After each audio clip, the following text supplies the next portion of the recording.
पद पाने पर, प्रतिष्ठा पाने पर, संपत्ति पाने पर, सफलता पाने पर केवल वही टिक पाता है जो सन्मार्ग पर चलता है, जिसकी सन्मति बची रहती है। यदि आपकी मति अच्छी है, यदि आपका मार्ग अच्छा है, आपके ऊपर संतों की कृपा है, तो भैया पक्का है भगवान की भी कृपा होगी। और जिसके घर सुदीर्घ काल तक लक्ष्मी को रहना है, जिनके जीवन में सुदीर्घ काल तक अच्छाइयां बनी रहनी है, ऐश्वर्य बना रहना है, उनकी निष्ठा अपने आप संतों में, अपने आप सन्मार्ग पर, उनके जीवन में अपने आप सदाचार रहता है। और जो लोग अपने पथ से बिखर जाते हैं, भटक जाते हैं, ऊंची जगह पहुंचना बड़ी बात नहीं बाबा, ऊंची जगह पर बने रहना बड़ी बात है। इसलिए बृहस्पति जी आदि के समझाने पर भी नहुस नहीं माना, सची के बिना रुकता नहीं। तो सची ने एक दिन बृहस्पति जी महाराज से एक मंत्र प्राप्त किया और उपश्रुति विद्या का तप किया। उपश्रुति विद्या ने इंद्र का दर्शन कराया और इंद्र ने कहा कि देवी, उस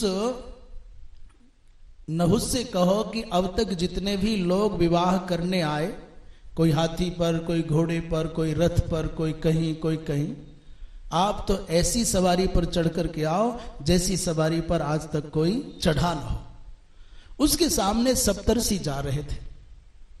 उन सप्तर्षियों को देख करके इसके मन में आ गया, बात तो गजब की, आज तक दुनिया में कोई भी इन सप्तर्षियों के ऊपर पालकी ढोई जा रही और उस पर बैठ करके कोई गया नहीं। इसने क्या किया, इन महात्माओं को अपनी पालकी में ढो लिया। महात्मा बड़े परेशान, बड़े हारे, बड़े थके। एक दिन अचानक पालकी में जुड़े जुड़े अचानक एक महापुरुष ने पूछा, नहुस, हमारे मन में एक प्रश्न बनता है कि ये बताओ, वेद में जो गौ प्रोक्षण के मंत्र हैं वो प्रमाणित हैं कि अप्रमाणित हैं?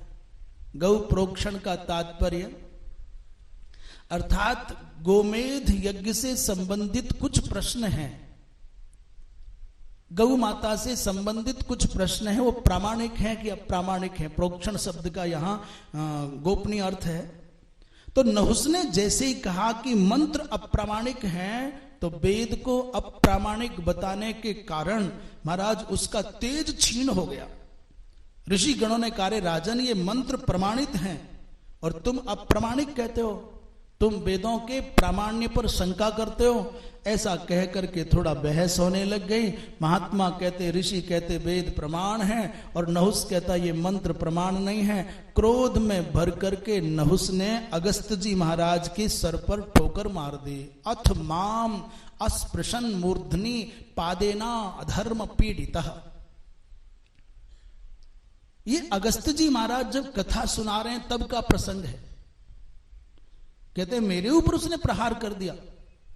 क्रुद्ध होकर के अगस्त जी महाराज ने कहा, रे पापी, पूर्ववर्ती ऋषियों का तू अपमान करता है, तपस्वील वृद्ध महात्माओं से पालकी ढुलवाता है और मुझको सिर पर ठोकर मारता है, अपने मुख से अपनी मिथ्या प्रशंसा करता है और पराई नारी पर कुदृष्टि रखता है। ये पद के मद में चूर अंधा हो गया है। इसलिए जाओ, पूज्यों का अपमान करते हो तो 10,000 वर्षों तक सर्प बन करके भूतल पर रहना होगा।